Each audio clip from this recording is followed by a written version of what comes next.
Perdamaian, perdamaian, perdamaian, perdamaian, perdamaian, perdamaian. Banyak yang cinta damai, tapi perang semakin ramai.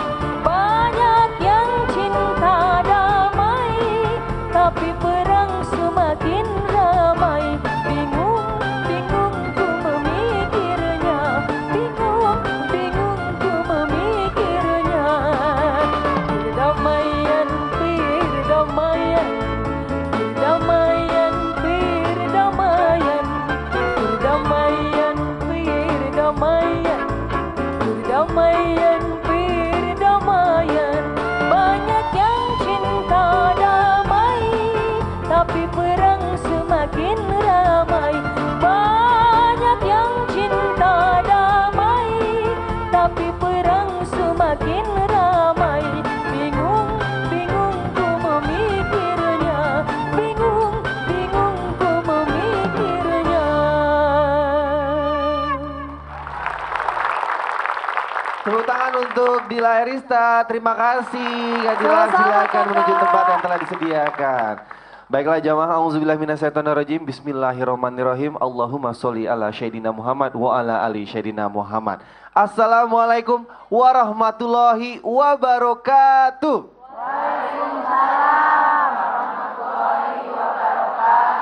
Coba kita cek semangatnya yang paling semangat. Jamaah! Oh jamaah!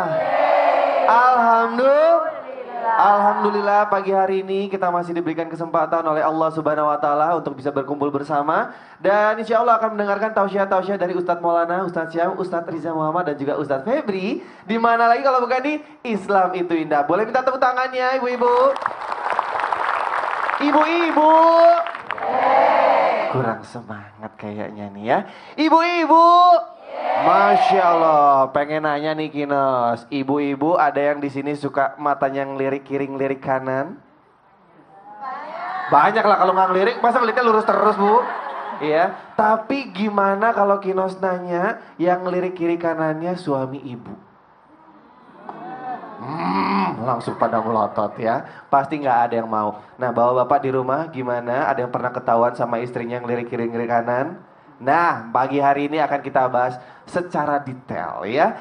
Temanya hari ini adalah jagalah pandanganmu. Yuk kita dengarkan tausiah yang pertama dari Ustadz Maulana. Pak Ustadz, Assalamualaikum, apa kabar? Waalaikumsalam, kabar Salim baik, dulu Pak Ustadz. Jazakallah. Pak Ustadz mau Ya. nanya nih, jika Ya. menjaga pandangan mata dari hal-hal yang diharamkan oleh Allah Subhanahu wa taala merupakan akhlak yang mulia, pertanyaannya, kenapa masih banyak orang yang sulit untuk menjaga pandangannya? Kira-kira apa aja sih penyebabnya? Silakan Pak Ustadz. Makasih banyak Kinos, tepuk tangan buat Kinos, luar biasa. Bismillahirrahmanirrahim.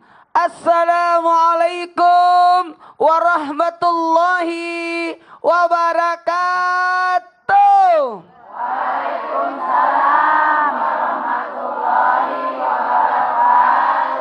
Jamaah.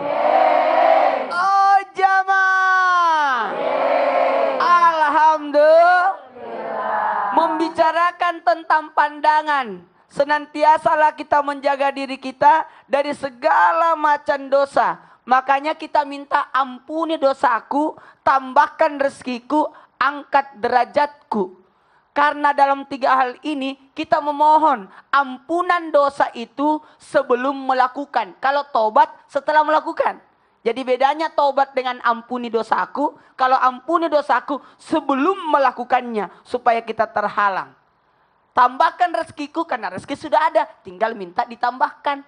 Angkat derajatku karena derajat kita sudah bagus jadi tinggal diangkat. Alhamdulillah. Pertanyaannya, manusia tahu menjaga pandangan itu penting. Apalagi laki-laki, paling banyak dosanya laki-laki kan pandangannya. Kalau perempuan mulutnya. Makanya kalau perempuan itu berdosa, laki-laki, gitu kan? Jamaah. Makanya penyebab laki-laki itu dalam artian manusia itu kadangkala cepat berdosa dalam hal pandangan. Yang pertama karena lalai dan meremehkan. Gampang, tidak ada masalah. Dari awal itulah dosa-dosa berdatangan. Karena meremehkan, menggampangkan sesuatu. Ah, biasa aja. Ingat ya, Pandangan memandang yang diharapkan akan dipertanggungjawabkan di hari kemudian atas pandangan yang kita lihat. Ini kan ada memorinya. Dilihat semua ditampilkan. Yang kedua, kesibukan. Faktor kesibukan sehingga tidak bisa menjaga pandangannya. Pak, tundukkan pandanganmu, kemudian kendalikan nafsumu. Karena nafsu tidak dimatikan, pandangan tidak dihilangkan, tapi dikendalikan dan ditundukkan. Oke? Karena kesibukan, kadang-kadang tidak ada lagi waktu untuk menjaga pandangan.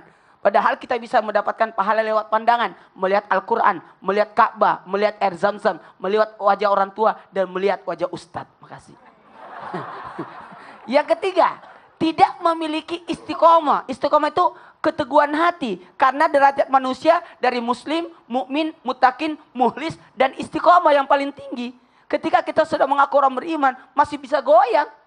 Tapi ketika kita istiqomah, teguh pada pendirian, biar diapain pun. Kalau orang tidak punya istiqamah memang pikirannya kotor. Tiang listrik aja bisa jadi buruk sangka. Wow. Bu, jangan tersinggung ya. Ibu-ibu tadi waktu saya datang, tepuk tangan Ustadz. Pas Kinos datang, aw, gitu kan. Berarti ibu tidak bisa jaga pandangan. Kalau aku biasa-biasa aja. Ibu, gimana bu? Kalau ada suami, pandangannya jelalatan. Ibu gimana? Marahnya gimana? Marahnya gimana? Tadi ekspresi mukanya ibu kelihatan banget. Kayak suaminya mau ditelan. Apalagi tidak sadar akan syariat. Padahal hukum-hukum syariat sudah ada tapi tidak dijalankan. Utamanya wanita tidak menutup aurat. Ini menutup ya. Banyak yang salah paham. Bukan menutup, malah membungkus. Ini namanya membungkus. Isinya apa, Bu? Mik. Kenapa tahu? Kelihatan bentuknya. Tapi kalau menutup, itu tidak kelihatan, Bu. Coba lihat. Kalau saya nutup. Ini apa, Bu? Mik. Salah ternyata.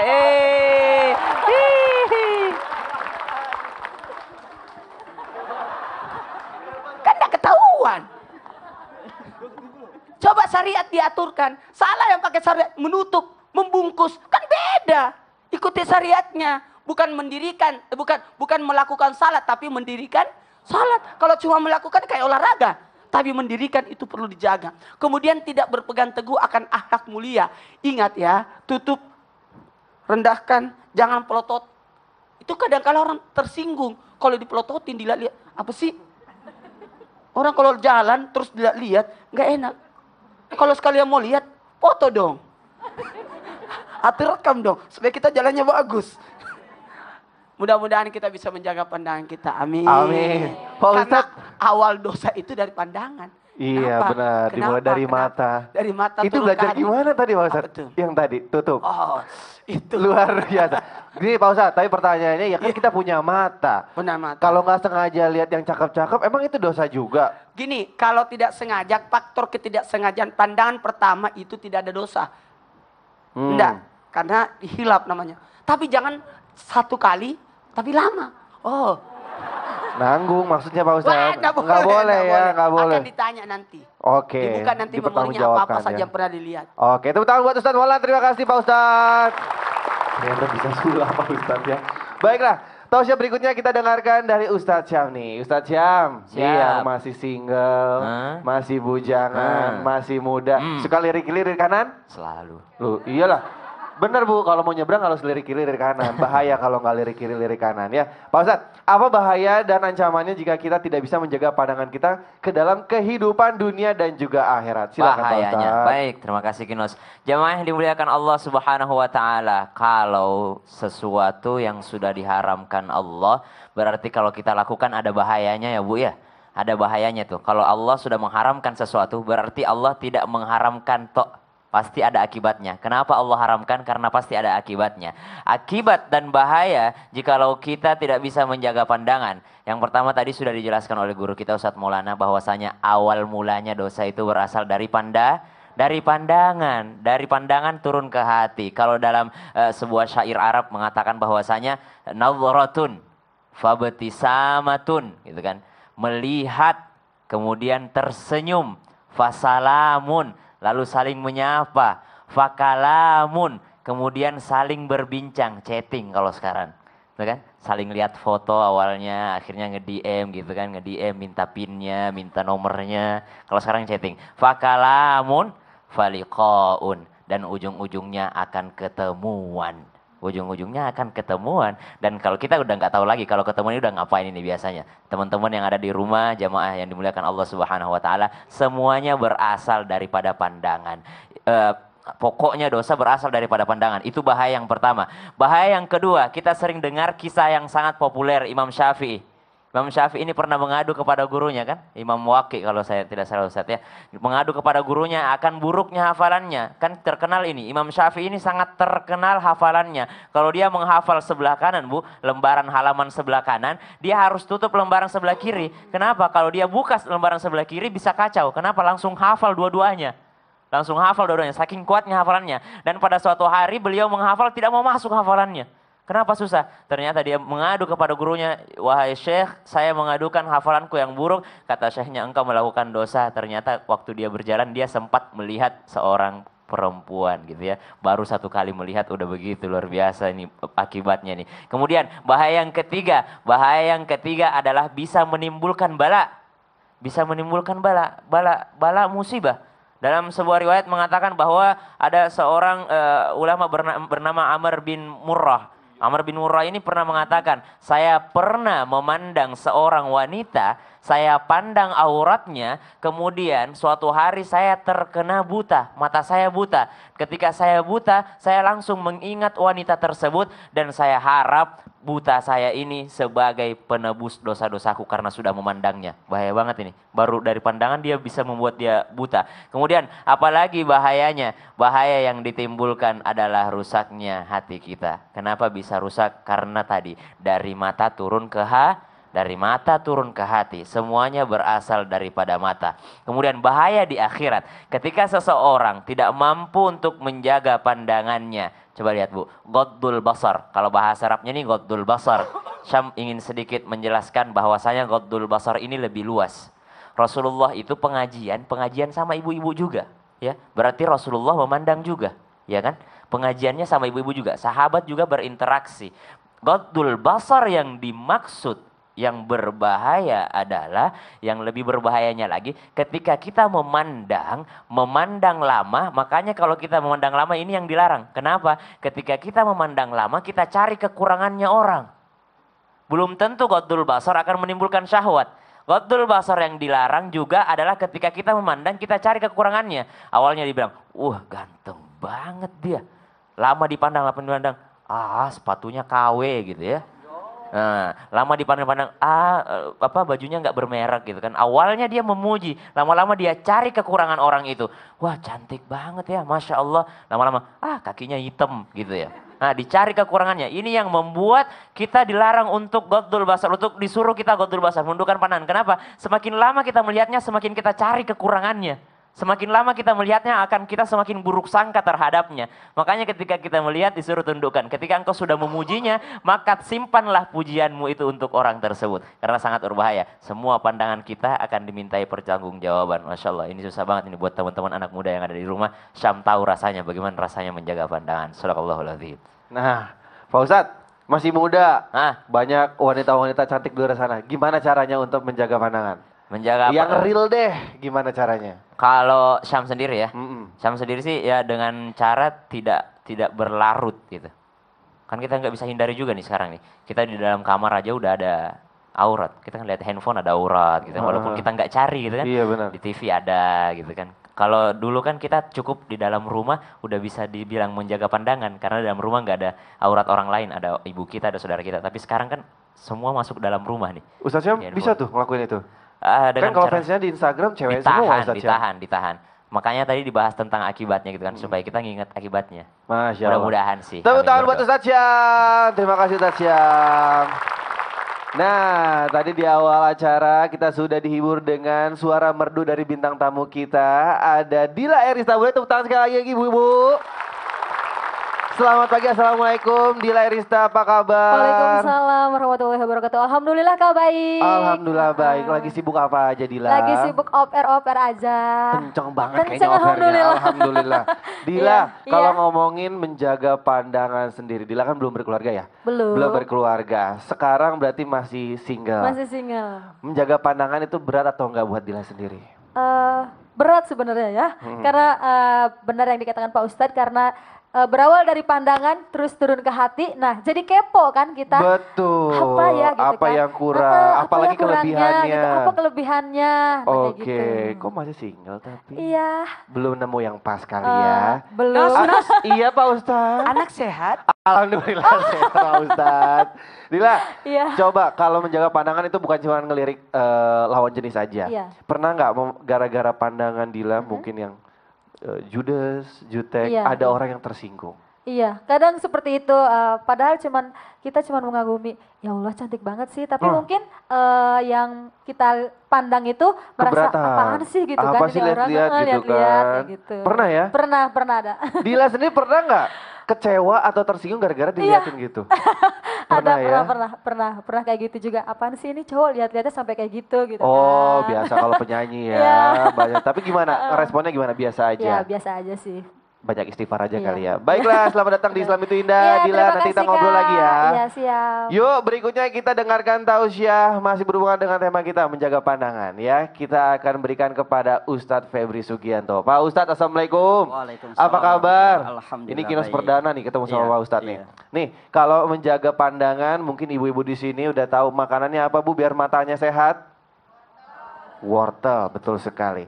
Nah, menjaga pandangan berhubungan dengan mata nih Pak Ustadz. Kira-kira makanan-makanan apa saja yang ada dalam Al-Quran atau Quranic food yang baik untuk kesehatan mata selain wortel? Silakan Pak Ustadz. Baik. Assalamualaikum warahmatullahi wabarakatuh. Ya alhamdulillah para jamaah sekalian. Nah, berbicara tentang Qurani food dan makanan-makanan yang ada dalam Al-Qur'an, ini unik. Ya. Kalau kita lihat dalam ilmu kesehatan, bab tentang mata kurang lebih ada 850 buku dengan ketebalan kurang lebih sekitar 1.500 halaman per satu buku. Ini ditulis dari seorang murid yang namanya Abu Bakar Razi. Dia punya murid namanya Al-Hunain. Ya, dalam seluruh kitab tersebut tentang ilmu kesehatan, ya. Nah, itu dibahas tentang dua. Nih, untuk kesembuhan mata nih, Bu. Kecuali satu, mata pencarian.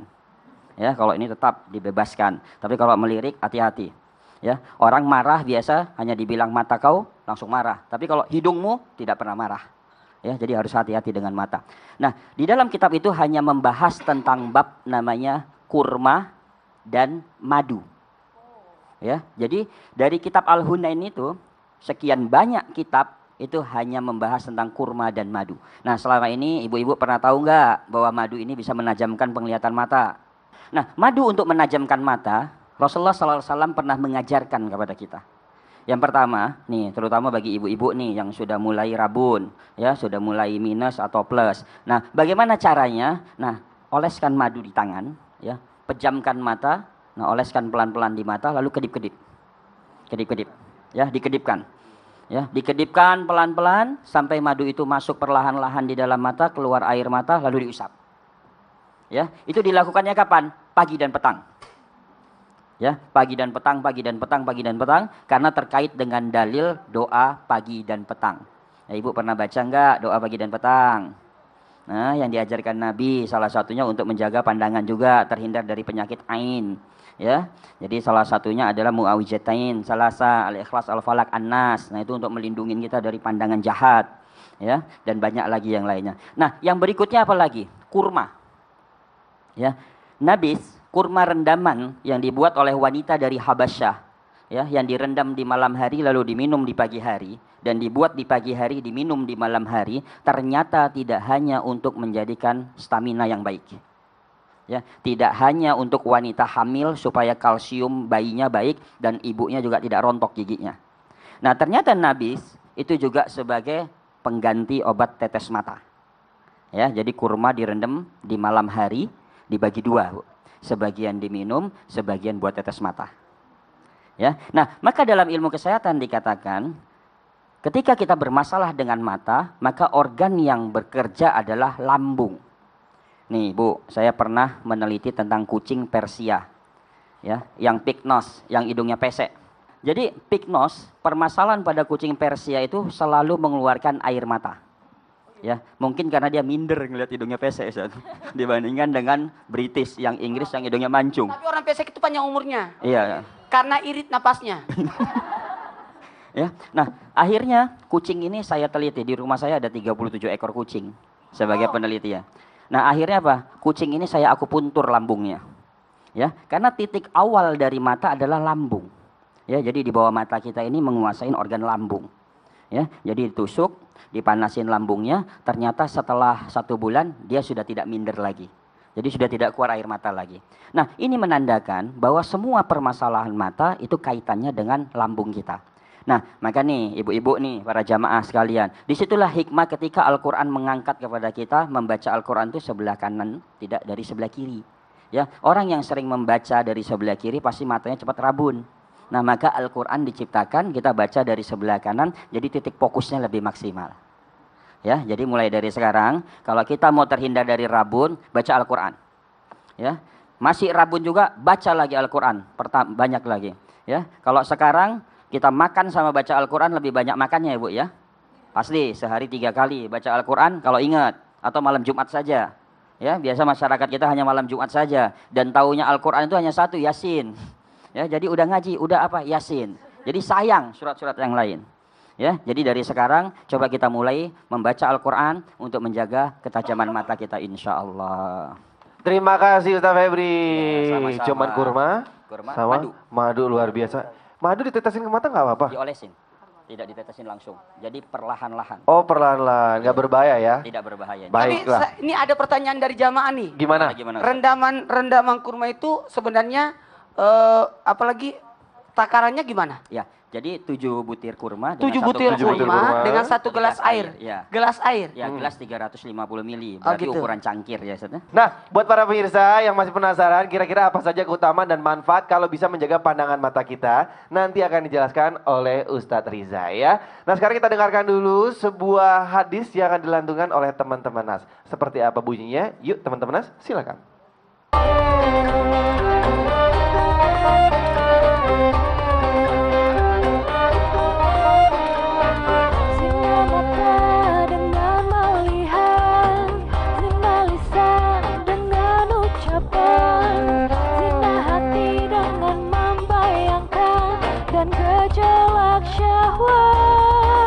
Dan kemaluanlah yang membenarkan atau mendustakannya. Sesungguhnya zina itu adalah ujian untuk kau hindarkan atau kau jauhkan. Sesungguhnya zina itu adalah ujian untuk kau hindarkan atau kau jauhkan.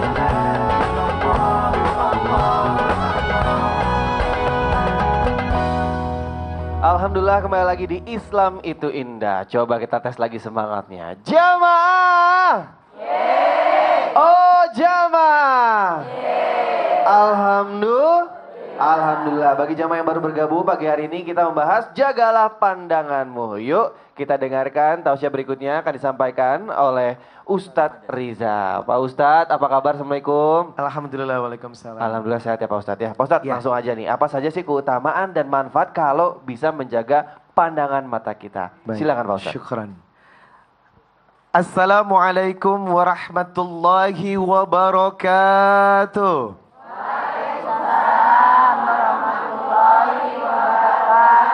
Pagi ini Riza Muhammad mengajak semuanya untuk merenungi identitas kita agar sadar siapa kita di hadapan Allah Subhanahu wa taala.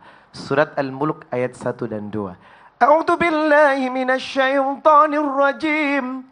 Tabarakalladzi biyadihil mulk wa huwa ala kulli syai'in qadir. Allah yang memiliki kerajaan dan Allah berkuasa atas segala sesuatu. Setuju?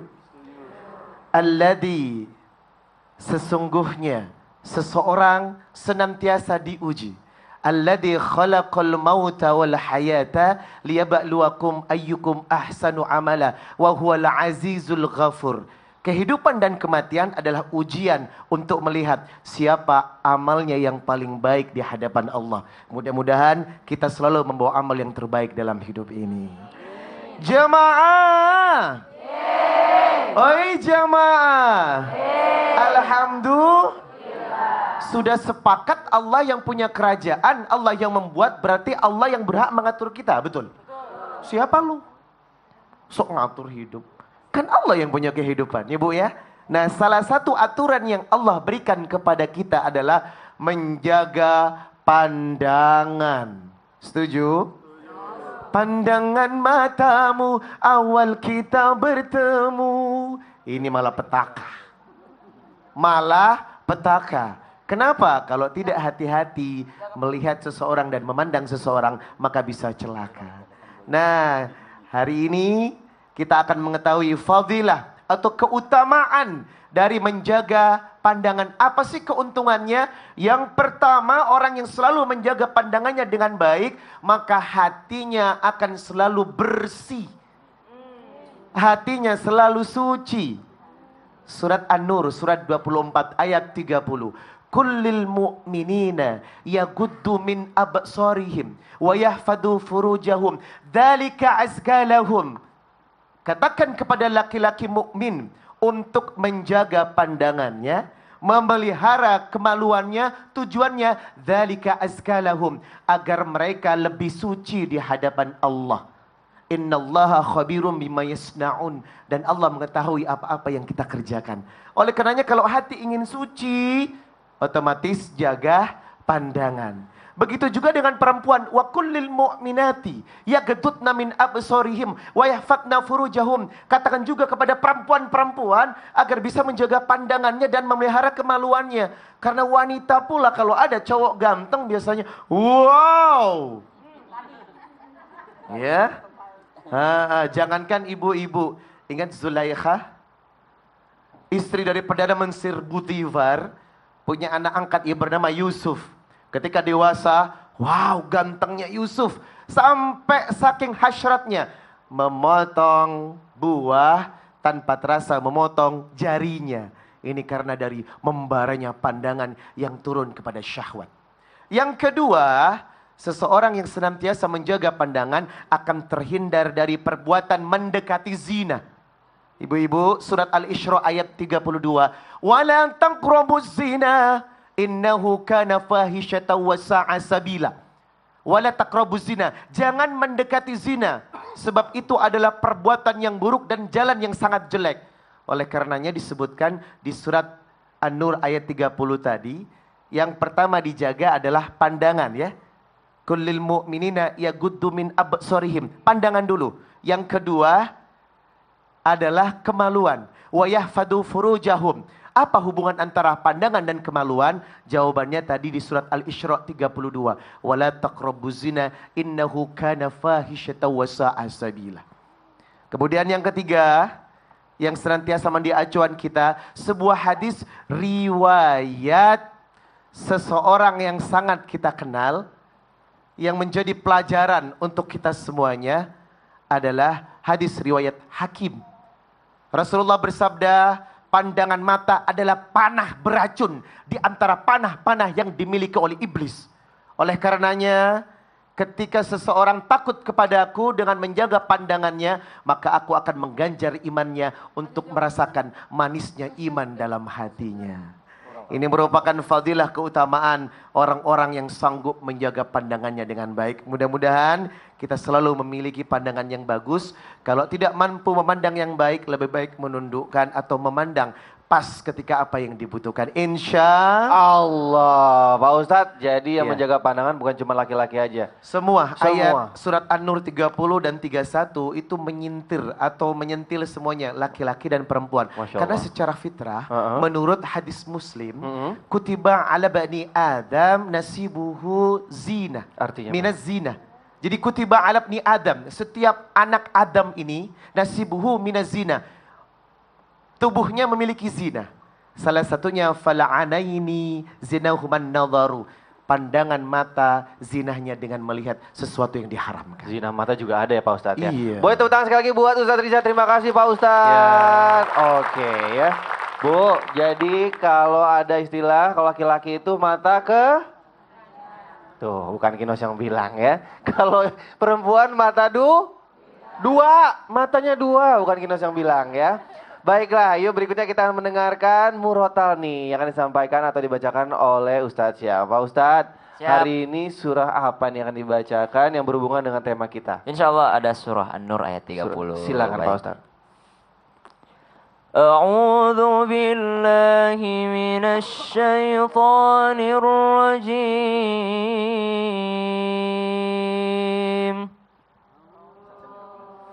بسم الله الرحمن الرحيم قل للمؤمنين يغضوا من أبصارهم ويحفظوا فروجهم ذلك أزكى لهم إن الله خبير بما يصنعون.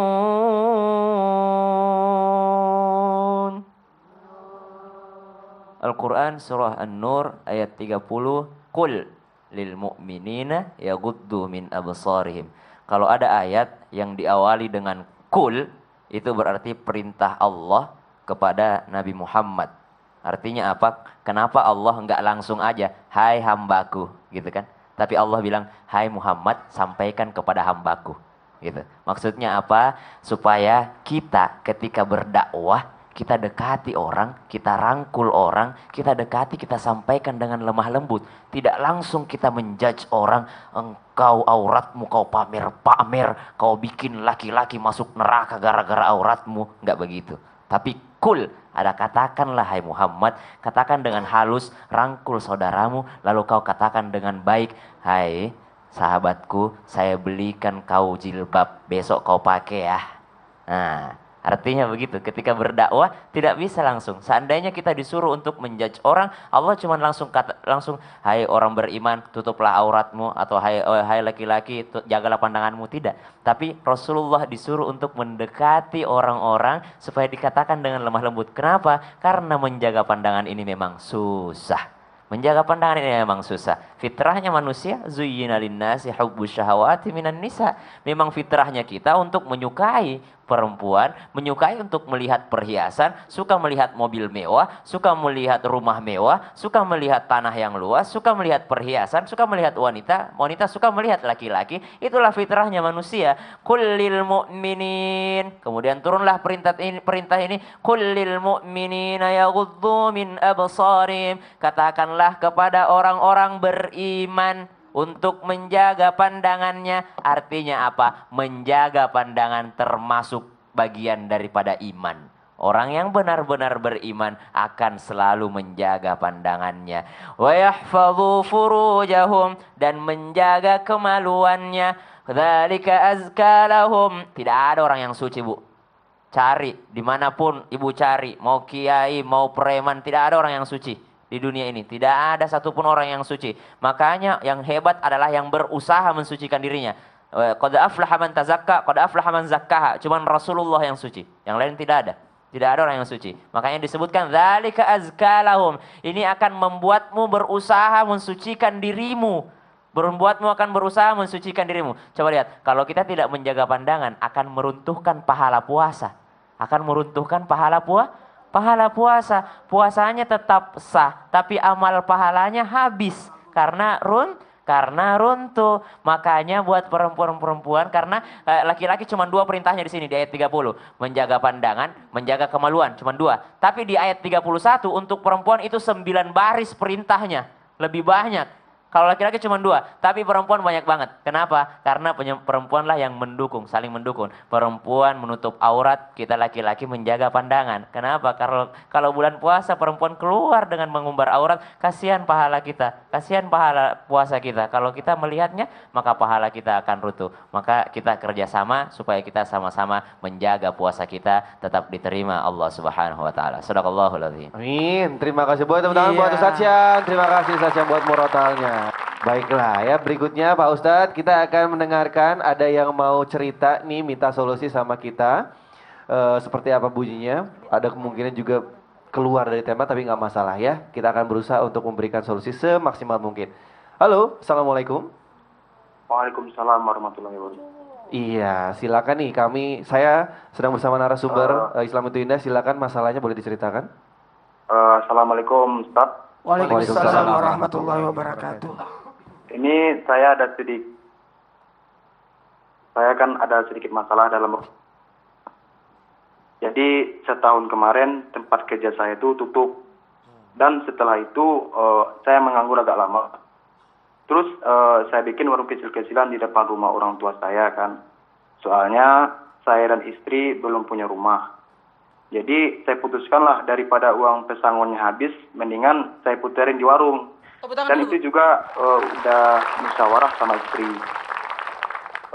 Memang sering berjalannya waktu, warung yang kami buka itu alhamdulillah lancar. Dan istri saya sepertinya betah untuk menjalaninya. Tapi kayaknya itu nggak berjalan lama. Terus saya balik lagi ke Jakarta dengan kondisi masih belum punya kerjaan yang tetap. Nah, istri saya ini merasa bosan dan nggak betah tinggal di rumah orang tua saya gitu. Karena nggak cocok, akhirnya istri saya nyusul ke Jakarta. Selama di Jakarta saya ya masih belum dapat pekerjaan gitu yang tetap. Akhirnya karena ekonomi tambah terpuruk, istri saya pun pulang ke rumah mertua. Nah, sampai sekarang saya masih menganggur dan masih bingung masalah pekerjaan. Dan saya tuh pengen istri tetap jagain warung dulu di rumah orang tua saya selama saya masih belum dapat pekerjaan gitu. Karena kalau dia tinggal sama saya, istri saya nggak ada kegiatan. Jadi apa salahnya sih gitu tinggal dulu di rumah orang tua saya. Sementara selama saya belum dapat kerjaan, kan ada tuh sedikit buat sehari dari warung gitu. Tapi kayaknya istri saya tetap nggak mau dengar kata-kata saya. Padahal tujuan saya tuh cuma sementara dulu. Kalaupun udah dapat pekerjaan, saya juga pengen ngumpul lagi sama istri saya kayak dulu. Kira-kira apa yang harus saya lakukan untuk Pak Ustadz? Baik, terima kasih. Baik Pak atau Mas, mungkin bisa saya ulangi, saya tangkap Ustadz Riza nih mungkin. Jadi ceritanya beliau ini punya istri yang agak susah dibilangin. Tapi emang sesuatu yang sebenarnya kebaikannya untuk beliau juga, untuk istrinya juga gitu kan. Apa yang harus dilakukan kira-kira? Kehidupan penuh dengan permasalahan ya. Jawabannya surat An-Nisa 59. Fa in tanazza'tum fi syai'in farudduhu ilallah war rasuli. Kalau ada perdebatan dan permasalahan yang terjadi, cari jawabannya di Quran dan hadis. Bagaimana seseorang menyikapi ketika ada musibah dan masalah. Saya bangga kepada Anda yang sudah bekerja. Fitrahnya laki-laki harus bekerja. Maka haram hukumnya seseorang yang mampu bekerja tetapi tidak bekerja. Yang pertama surat An-Nisa 34, Ar-rijal qawwamuna 'alan nisa bima faddalallahu ba'dahum 'ala ba'din wa bima anfaqu min amwalihim. Laki-laki pemimpin derajatnya satu tingkat daripada perempuan sebab ia mencari infak, duit untuk istri. Maka terus berusaha, jangan pernah berputus asa. Sebab apa? Surat Ar-Ra'd ayat 11, Innallaha la yughayyiru ma biqaumin hatta yughayyiru ma bi anfusihim. Allah tidak akan pernah merubah nasib Anda kecuali Anda yang merubahnya dengan kerja keras dan juga usaha. Kalaupun gagal, kembalikan kepada surat Yusuf 87. Wala taya'asu mirahillah. Jangan pernah berputus asa atas rahmat Allah. Terus bekerja dan bekerja. Untuk istri, yakinkan. Kalau ternyata mau masuk surga enggak? Nah gitu kan pilihannya. Kalau istri mau masuk surga, Pilihannya cuma satu. Surat An-Nisa 34. Fassolihatu qanitatun hafidhatun lil ghaibi bima hafidallah. Apa itu? Taat kepada Allah dan taat kepada suami. Dengarkan aku sayang. Aku mau kerja untukmu. Jangankan dunia, bulan pun akan aku hamparkan di hadapanmu. Masya Allah. Ya, gitu kan? Yakin, istri yakin. Dan terakhir doa. Karena ad-doa mukhul ibadah. Inti kehidupan ini doa. Dengan doa, kekuatan insya Allah akan diselesaikan permasalahan hidup kita. Terima kasih Ustadz Riza. Ustadz Syam, ini sesuatu yang memang kesannya kan mepet gitu. Maksudnya kalau dibawa ke Jakarta terus, kemampuannya kerjanya juga belum dapat yang tetap. Ya, itu Penghasilan terus terpuruk. Istrinya suruh ke mertua dulu tapi nggak betah. Betul. Nah ini gimana nih? Kalau secara logika seperti itu. Iya. Dan kita laki-laki pakai logika. Tapi perempuan pakai hati. Pakai perasaannya Bu ya. Biasanya kalau perasaannya nggak nyaman tinggal sama mertua gimana? Kalau perasaannya tinggal di situ karena dia tinggalnya sama mertua, selalu merasa cekcok sama mertua gitu kan. Dia pengennya pisah sama mertua. Dan ini juga sesuatu yang tidak dilarang oleh syariat kalau misalnya istri pengennya pisah sama orang tuanya kan, atau mau tinggal sendiri. Dan inilah salah satu daripada yang disebut tadi, tema kita hari ini sebenarnya nyambung karena menjaga pandangan. Salah satu hikmah menjaga pandangan adalah supaya kita tidak lihat orang lain Bu, supaya kita nggak dia beli mobil pengen juga dia sudah punya emas saya juga pengen dia punya rumah baru saya juga pengen makanya disuruh penjaga pandangan supaya supaya merasa cukup gitu loh. Dan tadi Ustadz Riza guru kita sudah menyampaikan bahwasanya doa ada dalam surat Thaha, doanya Rabbis syrahli sadri wa yassirli amri wahlul 'uqdatam min lisani yafqahu qawli. Doa ini mudah-mudahan bisa untuk meluluhkan. Bahkan Nabi Musa membaca doa ini ketika ingin bertemu dengan Fir'aun, yang Fir'aun ini keras sekali hatinya untuk dibilangin semua sifat buruk ada semua sama Fir'aun. Semua sifat buruk semua ada sama Fir'aun, tapi Nabi Musa membaca doa ini. Dan satu lagi, agar usahanya lancar, rezekinya baik, jadi baca surat An-Naml ayat 19. Amin. Doanya Nabi Sulaiman. Rabbi auzi'ni an ashkura ni'mataka allati an'amta alayya. Maka insya Allah rezeki kita lancar. Amin. Ustaz Febri, ini hubungan suami istrinya bisa dibilang udah mulai nggak sehat nih. Sesuatu yang dipaksakan tapi kondisinya mepet. Kira-kira gimana Ustaz Febri? Tapi kalau di sini saya tidak bahas tentang masalah kesehatannya, Oke. tapi beberapa solusi. Kalau saya melihat kesalahan ini adalah kesalahan suami terhadap didikan istrinya, karena istri adalah cerminan kita. Ya kan? Nah kalau saya katakan, coba komunikasikan kepada istri, terutama di malam hari ketika habis sholat malam, bilang bahwa tidak ada satu wanita pun, ini untuk ibu-ibu semuanya ya, dan pemirsa, tidak ada satu istri pun yang bisa masuk surga tanpa izin suami. Nah ini harus kita pahami.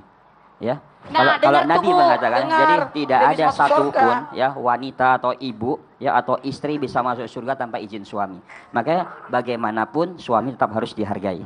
Nah, yang kedua, untuk bagaimana usahanya itu bisa lancar, tadi Ustadz Riza, itu Sam sudah menyampaikan. Nah, saya juga ada sedikit ingat salah satu hadis Nabi, bahwa pada pagi hari itu ada 2 malaikat datang kepada kalian, maka berinfaklah. Nah, ketika kalian masukkan infak di pagi hari, maka satu malaikat mendoakan, ya Allah luaskanlah rezeki dia seluas-luasnya di pagi hari ini. Tapi ketika kita tidak berinfak, maka malaikat yang kedua mendoakan, ya Allah sempitkanlah rezeki mereka sempit-sempitnya pada pagi hari ini. Ya, jadi ini yang harus kita jalankan, mungkin itu. Nah gitu tuh, kayaknya jawabannya ada semua di Al-Quran. Mas atau Pak, kira-kira ada yang mau ditambahkan atau mau disanggah? Udah cukup kayaknya Mas. Kasih start. Assalamualaikum warahmatullahi wabarakatuh. Waalaikumsalam. Jadi gini, Iya, Assalamualaikum. saya simpulkan aja dari semua jawaban bahwa sebenarnya wanita itu terus terang punya harga diri. Ingat ya, menjaga kehormatan suami dikala tidak punya kerjaan itu berat loh. Karena jadi omongan buat orang lain, baik itu mertua, apalagi ibu. Jadi kadang-kala wanita harus melakukan 3 hal ini. Yang pertama, mohon maaf ya, ini terasa loh, betul tidak Bu? Kalau suami tidak ada kerjaan, terasa nggak Bu? Malu nggak Bu? Malu kan? Ini makanya suami ini pergi meninggalkan rumahnya, pergi ke Jakarta, meninggalkan daerahnya, karena mencari rezeki. Karena kenapa? Orang kan tidak tahu apakah ada kerja atau tidak. Makanya harus dijaga. Pentingnya menjaga kehormatan rumah tangga, kemudian seharusnya saling menjaga rumah tangga dan saling menutupi yang ketiga, menutupi. Saya setuju kalau dia kembali ke rumah orang tuanya. Kenapa? Karena dia merasa lega kalau di rumah orang tuanya. Tidak enak kalau berada di rumah orang mertua. Mungkin mertuanya baik, tapi iparnya atau tetangganya ada baiknya memang kembali ke rumah. Jadi suami juga tenang nyari Apalagi kerjanya Pak perempuan- Ustadz ya. Apalagi perempuan itu harus ada muhrim. Muhrim Oh, yang iya. terbaik bagi perempuan adalah Insya Allah. ayahnya atau saudara perempuannya. Kalau suaminya lagi pergi. Baik, terima kasih Ustadz atas jawabannya. Mudah-mudahan bisa menjadi solusi bagi yang membutuhkan ya. Baiklah jamaah di studio dan di rumah yang masih penasaran kira-kira apa sih penyakit ain atau penyakit mata di dalam Islam. Akan dijelaskan oleh Ustadz Maulana saat lagi. Jangan kemana-mana, tetap di Islam itu indah. Jamaah! Oh jamaah! Alhamdulillah.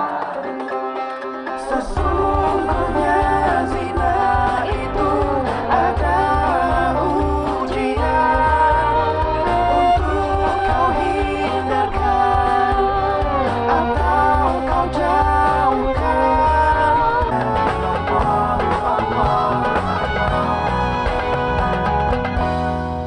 Jamaah! Oh jamaah! Alhamdulillah. Tanpa kita sadari, ternyata ada penyakit yang mengenai kita disebabkan karena pandangan mata. Banyak orang selfie, sebar foto-fotonya, apalagi foto anak kecilnya. Hati-hati loh, ada namanya yang namanya supa mata. Ada namanya penyakit ain. Mau tahu? Saya ingat kisah Nabi Yusuf alaihissalam ketika berada di Mesir, saudara-saudaranya pada datang ke Mesir karena lagi musim paceklik. Pesannya Nabi Yakub alaihissalam kepada anak-anaknya, karena saudaranya Nabi Yusuf itu ganteng-ganteng dan cantik. Ada satu orang saudara Nabi Yusuf, ada menurut riwayat satu orang perempuan cantik. Itu saudara laki-lakinya semua ganteng, ganteng bu. Ini aja nggak terima ya. Ganteng semua. Sampai Nabi Yakub alaihissalam, kalau engkau masuk ke Mesir berpencar, jangan bersatu. Nanti kamu akan dapat penyakit mata. Mata, pandangan matanya orang. Hati-hati, secara harfiah, penyakit ain ini terambil dari kata ana ya inu. Apa artinya? Bahasa Arabnya ini artinya menatap pandangan matanya. Ibu, pernah lihat gak tiba-tiba anak langsung sakit? Karena kenapa? Karena ibaratnya dia belum bisa untuk menjaga dirinya dari penyakit ain itu tadi. Supaya itu, ibu kan kadang-kala ada yang kasih, apa bu? Apa bu? Kasihnya apa? Bawang, ada peniti, ada gunting. Itu biasa dilakukan orang-orang terdahulu kan? Tapi sebenarnya dalam Islam kita ada caranya bu. Asalkan dari kegaguman orang itu, makanya ibu kan masih basah tangannya kan? Masih basah tangannya setelah wudhu. Itu air wudhu yang ada di tangan diusap di mukanya anak. Supaya anak itu tidak sedikit sakit, panas lagi. Karena penyakit ain itu luar biasa loh. Tajamnya penglihatan orang. Makanya ketika melihat anak, jangan langsung bilang, ih gantengnya, gemuknya, sehatnya. Tidak bisa. Ucapkan, Masya Allah. 1, 2, 3. Masya Allah. Yang disebut Masya Allah, kagumi dulu Allah yang menciptakan anak tersebut. Jadi sehat, jadi baik. Ucapkan Masya Allah, gantengnya. Ya bu ya. Makanya bentengi anak-anak kita dari penyakit ain ini. Kalau yang sudah besar itu masih kuat, insya Allah kuat. Tapi yang biasa itu, yang anak-anak itu tiba-tiba nangis tengah malam. Betul tidak bu? Ibu biasa anaknya nangis tengah malam. Ternyata kejepit pintu. Enggak, mungkin ada sesuatu. Kemudian hendaklah para orang tua, ibu mohon maaf, tidak menampakkan terlalu berlebihan terhadapnya. Tidak boleh. Tidak boleh terlalu dipamerkan itu anak. Dibangga-banggakan. Karena bahaya timbul dosa-dosa pandangan mata orang lain terhadapnya. Mau tahu? Mau tahu? Kadangkala orang tua sendirilah yang menyebabkan anaknya sakit-sakitan. Baru pulang langsung sentuh anak. Tidak boleh. Assalamualaikum. Minimal baca basmalah masuk pintu. Karena ada yang masuk. Termasuk baju-baju yang dijemur. Kalau maghrib udah tidak bisa lagi masuk itu. Ada baju lagi dijemur mulai pagi sampai sore. Maghrib nggak boleh lagi masuk kalau malam. Nggak boleh ya Bu, karena dikhawatirkan ada yang ikut ke dalam juga. Jamaah. Ada cara mudah-mudahan kita bisa ketika melihat ada namanya sunnahnya ketika melihat. Nah, jadi pandangan itu harus dijaga karena jangan sampai justru pandangan kita lah yang menyebabkan diri kita sendiri jadi rugi. Atau memamerkan diri kita, kegaguman atas diri kita, jatuhnya ada ujub dan sebagainya. Makanya ada juga nih, Ibu, jangan sering-sering baca nama yang ada di batu nisan. Kenapa Pak Ustadz? Makruh hukumnya membaca nama-nama di batu nisan. Nyama ini, Yano, tinggal mening. Itu hilang berkah pandangannya. Oh nggak boleh ya? Nggak boleh, apalagi menyebutnya dengan kenceng. Tapi kalau cuman Kinos meninggal Hey, tanggal. hey, Kan masih di sini Iya Pak makanya Ustadz, Masya disebut Allah. nama-nama orang, tiba-tiba ada orang yang sama Oh, iya. namanya. Contoh Kan jadi misalnya. mainan. Jangan, Betul tidak Bu? nggak usah dibaca namanya, kalau Paling cuma lihat bagus nggak itu apa-apa kalau ya. pagi-pagi melihat warna hijau. Hijau-hijau, segar, Hijau-hijauan, segar, ya. bagus. Pak Ustadz, gimana kalau sekarang kita berikan kesempatan kepada Oh, bintang iya. tamu untuk bertanya. Nih Pak Ustadz, langsung aja Dila, kira-kira mau bertanya apa nih? Iya Pak Ustadz Dila mau nanya nih. Ya. Apakah benar penyakit ain itu bisa muncul tanpa mata pelakunya itu berniat membahayakan kita? Iya. Tapi dia hanya sekedar kagum atau Contoh. nih ya. Cekrek Dila foto. Selfie, Nah, posting di langsung sosial media. langsung di posting kan di sosmed. Nah, ada si mata pelaku yang Takjub, kagum, heeh. takjub melihat kecantikan Dila gitu Masya kan. Allah. nah, terus tiba-tiba Dila sakit gitu. Nah, itu benar apa enggak sih gitu? Jawabannya benar. Mungkin gitu Pak Ustadz? Bisa jadi.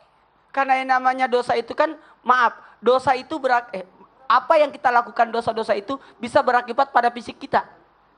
Bu, orang yang iri hati sakit nggak? Sakit, susah tidur. Karena mikirin hartanya orang. Iya benar. Dari mana dia dapat? Dari mana dia dapat? Dari mana dia dapat? Orang kerja, dia yang hitung uangnya orang. Berarti yang kurang tidur siapa? Ya lagi ngitung. Iya benar. Timbullah penyakitnya. Termasuk orang-orang yang selfie kiri kanan, itu penyakit loh. Berarti nggak boleh selfie Pak Ustadz? Sebenarnya bukan tidak boleh selfie. Ada namanya ujub pada diri sendiri, bangga pada diri sendiri. Ada namanya apa tuh namanya? Yang narsis. Narsis. Itu narsisme. Narsis sampai orangnya namanya narsis itu memang ada orangnya. Dan laki-laki. Itu benar ada kisahnya. Makanya disebut narsis. Sehingga dia sampai dia mengaca terus di air. Sampai di sungai sampai dia mati. Gara-gara narsisme. Itu penyakit loh Bu. Ibu-ibu yang paling lama dandan siapa? Ibu. Sudah. Salah. Salah. Itu rambutnya sudah gondol, botak gara-gara dia salah. Diacak lagi. Karena tidak kepuasan. Itu penyakit loh. Makanya saya tuh alhamdulillah. Syukuri apa ada yang ada. Jadi kalau bisa sih jangan selfie kebanyakan. Jangan, karena Minimal itu bisa- berdua deh. Kalau berdua namanya bukan selfie. Bukan masalah selfie-nya, bukan masalah selfie-nya sih. Aha. Masalah ujubnya itu yang menyebabkan dia tidak habis-habisnya. Ibu-ibu syukur nggak dengan diri ibu? Aman itu. Cukup. Cukup, syukur aman. Masa syukur. Gitu Itu- mungkin Dila. Maaf ya Dila. Iya, nggak apa-apa Pak Ustadz. Tapi tidak apa-apa. Tapi bedakan dengan ujub dengan rasa syukur. Beda. Kalau syukur pakai baju bagus. Harus disyukuri. Alhamdulillah. Ustaz Riza, bajunya bagus banget. Sampai Alhamdulillah. kopiahnya juga sama. Satu pabrik. Oh iya. Satu Belinya setel, Ustaz. paket Pak Ustadz. Tapi Udah bagus, satu artinya setel. apa? Tanda mensyukuri nikmat, bukan Masya tanda Allah. pamer. Benar. Ibu-ibu dari Batu, dari mana Bu? Ciater. Ciater dari? Bagus bajunya. Mau masuk TV kan? Mau. Supaya bagus lihat. Kalau Iya. tidak bagus bajunya, diomongin di rumah. Ih jelek banget. Iya benar, masuk TV kan harus bagus. Ya gitu Dila, mungkin jawabannya mudah-mudahan puas Ya, ya. terima kasih Pak Ustadz ya. Tepuk tangan buat Pak Ustadz Maulana. Terima kasih Pak Ustadz. Silakan. Yuk berikutnya kita langsung dengarkan tausiah berikutnya dari Ustadz Febri. Pak Ustadz nanya lagi nih. Kenapa penyakit ain tadi yang sudah dijelaskan oleh Ustadz Maulana ini bisa menimbulkan gejala-gejala seperti demam, kepala pusing, nggak ada nafsu makan, nangis nggak berhenti-berhenti, kejang-kejang. Biasanya anak-anak itu ya kejang-kejang. Kalau dilihat dari segi kesehatan atau tibun nabawinya itu seperti apa Pak Ustadz? Ya, Silakan baik, Ustadz. ya para jamaah. Tadi sedikit kita jawab ya masalah bintang tamu. Saya ingat istri saya Ustadz namanya Salma Dila. Nah, tapi saya nggak berani dekat-dekat. Saya takut. Bahaya nih ding. Terima Takut. kasih Pak Ustadz. Ya, tapi sekarang jadi Amakansa. Ya. Nah, berbicara tentang ain ini terbagi dua, ya. Ada penyakit ain yang dia takjub. Gitu ngelihat takjub, dia tidak menyebut asma Allah. Itu bisa terjadi penyakit. Ya, pernah di zaman Rasulullah ada seorang sahabat itu tidak sengaja ngelihat sahabatnya mandi. Ya, jadi dia hanya berpikir, saya baru kali ini ngelihat sosok seorang laki-laki punya kulit seperti wanita. Nah, langsung hanya seketika itu langsung dia sakit gatal dan sampai pingsan. Berita itu sampai kepada Rasulullah. Lalu pada saat sampai kepada Rasulullah, Rasulullah memanggil seluruh sahabat, siapa yang tadi melihat Fulan bin Fulan sedang mandi. Lalu sahabat ngacung satu orang. Lalu dikatakan oleh Nabi, berwudu, air wudunya ditampung, dibuat mandi. Itu sebagai mengataskan penyakit ain. Nah, yang kedua, penyakit ain ini itu bisa disebabkan dari jin. Makanya ada para dukun biasa hanya ngelihat aja dia bisa menanamkan jin di satu tempat. Ya. Nah, tapi bisa juga penyakit ain ini bukan dari pandangan mata, hanya dari perasaan. Ini pernah diangkat dalam satu kisah. Ketika ada seorang mengatakan, ya, apakah penyakit ain itu hanya dari mata? Dijawab tidak. Karena pada saat itu ada orang buta, dia hanya mendapat cerita bahwa Fulan bin Fulan tinggi badannya sekian, orangnya ganteng segala macam. Nah, ternyata orang tersebut terkena ain. Nah, ada kisah yang menarik bahwa ain ini tidak hanya menyentuh kepada manusia saja. Ain ini juga bisa menyentuh kepada binatang. Ya, ketika seorang rombongan, ya, kabilah berjalan, namanya Abi bin Abdullah, di dalam kitab Fathul Bari juz yang ke-10 disampaikan, ya, bahwa dia mendapat berita, hati-hati nanti ketika kamu melewati satu wilayah ada orang yang memiliki ketajaman mata. Jadi setiap orang ini punya potensi, memiliki ketajaman mata dan dia tidak menyadari. Nah, maka ketika kita melihat yang takjub, maka sebutlah asma Allah supaya tidak terjadi. Maka Nabi mengatakan, kalau seandainya ada yang bisa melebihi takdir, itulah ain. Ya, itulah ain. Ya, kalau seandainya ada yang bisa melebihi takdir, itu adalah ain. Maka hati-hatilah kalian terhadap mata. Nah, akhirnya Abi bin Abdullah tidak percaya. Saya pengen ketemu dengan orang tersebut. Ya, akhirnya ketemu. Pas Abi bin Abdullah turun dari ontanya, lalu orang tersebut yang memiliki ketajaman mata memandang onta tersebut. Jadi mandang onta, Ustaz. Pandangin onta tersebut, tiba-tiba onta tersebut langsung kejang-kejang. Ya, kejang-kejang, meninggal. Ya kan, meninggal. Nah, tapi langsung ada yang geser-geser. Enggak, saya enggak punya ain. Saya enggak punya ain, enggak punya ain. Ya, dia langsung kejang-kejang dan meninggal. Akhirnya Abi bin Abdullah percaya bahwa ain ini bisa menyentuh kepada binatang. Lalu Abi bin Abdullah mengatakan, demi Allah yang menggerakkan semua makhluk, yang mendiamkan semua batu, maka kembalikanlah penglihatan-penglihatan yang tadinya memiliki ketajaman mata, kembalikanlah kepada orang tersebut. Akhirnya orang yang memiliki ain tadi, matanya lepas dan ontanya bangun kembali. Nah, ini hati-hati, bahaya tentang ain.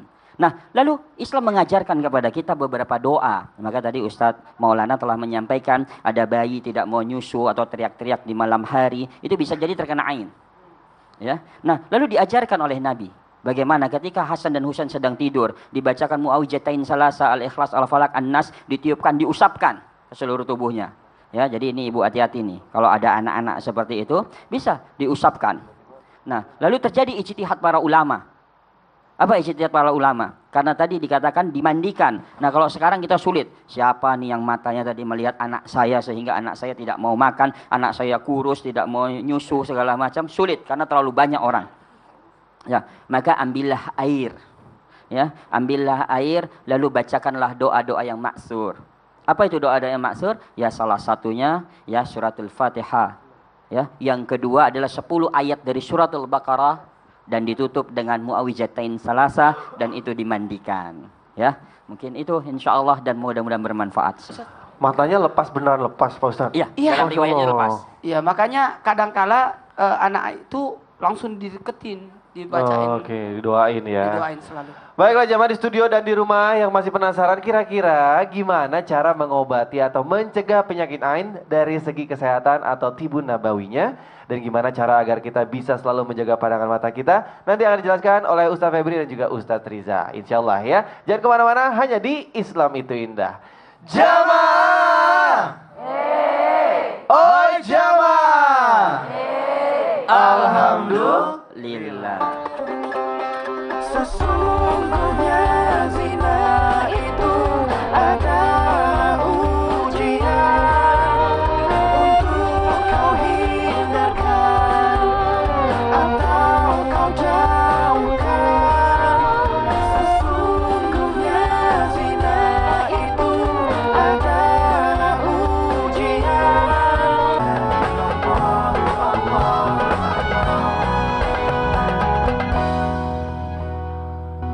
ya para jamaah, bagaimana cara mengatasi ain?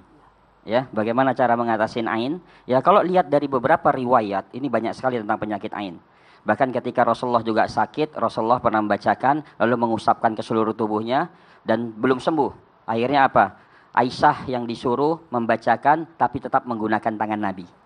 Ya, tetap menggunakan tangan Nabi. Ditanya kenapa ya, wahai Aisyah? Karena tangan engkau lebih diberkahi daripada tanganku.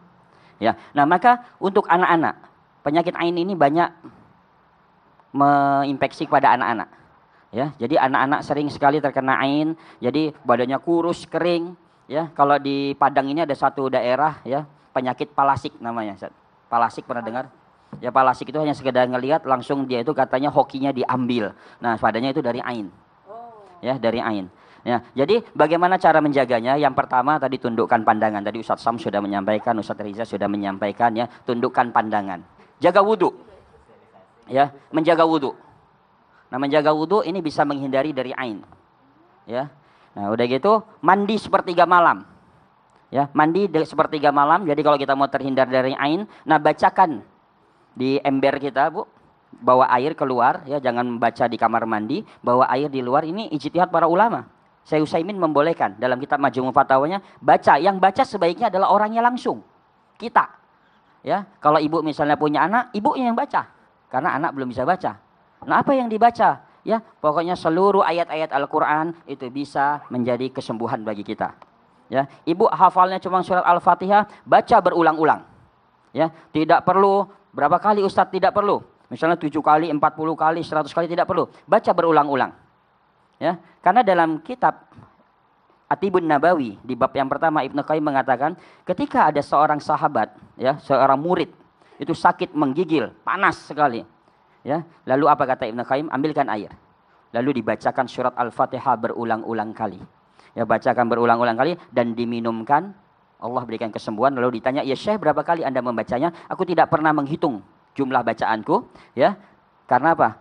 Aku hanya sebanyak-banyaknya saja." Nah, lalu bagaimana menghindarkan ain yang disebabkan dari jin? Nah, ini ain bisa juga disebabkan dari jin. Ya, jadi dia hanya titipkan jin itu ini, itulah yang dikatakan bisa sihir mahabbah. Sekedar melihat langsung ngikut.